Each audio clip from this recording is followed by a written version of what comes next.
Good afternoon.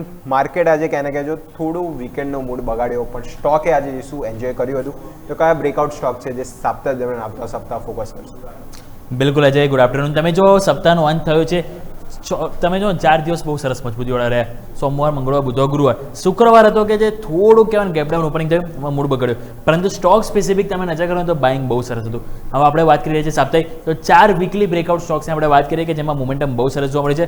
પહેલાં હું વાત કરવા માંગીશ તો એ છે ટાઇટન.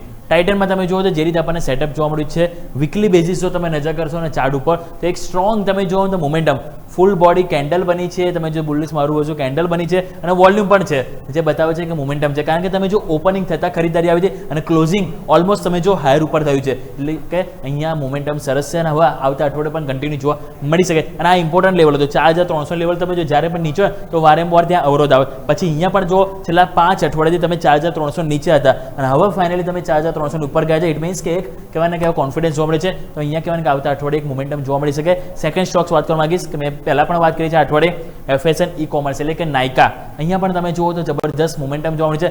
ફાઇનલી તમે જુઓ તો સ્ટોકમાં 300 રૂપિયા ઉપર ક્લોઝિંગ છે, પરંતુ 280 ઉપર તમે જુઓ ને તો કેટલી બધી વખત સપ્ટેમ્બર 2025 અત્યાર સુધી જો તમે નજર કરો તો આની ઉપર ક્લોઝ થવામાં સફળતા નથી મળતી.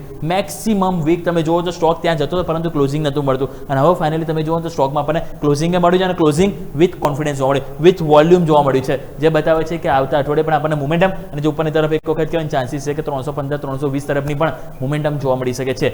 થર્ડ સ્ટોક્સ વાત કરવા માંગીશ તો એ છે આદિત્ય બિરલા સન લાઈફ એએમસી. અહીંયા પણ આપણે વાત કરી છે સપ્તાહ, પરંતુ વીકલી બેઝિસ તમે નજર કરો તો મોમેન્ટમ બહુ સરસ જોવા મળી રહ્યું છે.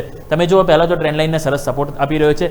બીજી વસ્તુ 1115, તમે જો પહેલાં પણ આપણે ત્યાંથી નીચે આવ્યું તો, પરંતુ આ ફેરી તમે જુઓ તો ઓપનિંગ સપ્તાહની 1115 ઉપર થઈ અને ક્લોઝિંગ તમે જો તો સરસ થયું છે. અને અહીંયા તમે જો છેલ્લા 2 અઠવાડિયાથી આપણને વોલ્યુમ પણ જોવા મળે છે, જે બતાવે છે કે અહીંયા પણ મોમેન્ટમ સ્ટોકમાં છે અને સપ્તાહનો એન્ડ પણ તમે જો હાયર ઉપર થયો છે. એટલા માટે આવતા અઠવાડિયે પણ ચાન્સીસ છે કે આ 1200નું લેવલ અહીંયા ઇઝીલી આપણને ક્રોસ થતું જોવા મળી શકે. લાસ્ટ ચોથો પણ સ્ટોક્સ નજર કરી લઈએ કે તમે જો જે રીતે આપણને મોમેન્ટમ ખાસ કરીને નજર પડી તો અહીંયા તમે જો 263 રૂપિયાનું લેવલ બહુ ઇમ્પોર્ટન્ટ લેવલ છે. તમે જુઓ તો આપણને ઇટરનલમાં જે લેવલ તમે જુઓ ખાસ કરીને કેટલી બધી વખત તમે જો 260 રૂપિયા આજુબાજુ જાય અને સ્ટોક્સ એની નીચે આવી જતો અને ક્લોઝિંગ વીકલી બેઝિસ એની નીચે હતો. પરંતુ આ અઠવાડિયે તમે જુઓ તો ઓલમોસ્ટ હાયર ઉપર ક્લોઝિંગ થયું છે 264 રૂપિયા, જે છેલ્લા કે જોઈએ ને તો આપણને ફેબ્રુઆરી મહિનાથી સ્ટોક ફેબ્રુઆરી, માર્ચ, એપ્રિલ, મે, જૂન તમે જુઓ તો છેલ્લા 4-5 મહિનાથી 260 ઉપર ક્લોઝિંગ નહીં આવ્યું, પરંતુ હવે ફાઇનલી એ થયું છે. ઇટ મીન્સ કે અહીંયા મોમેન્ટમ છે. તો ચારે સ્ટોક્સ વીકલી બેઝિસ સરસ ફોર્મેશનમાં છે.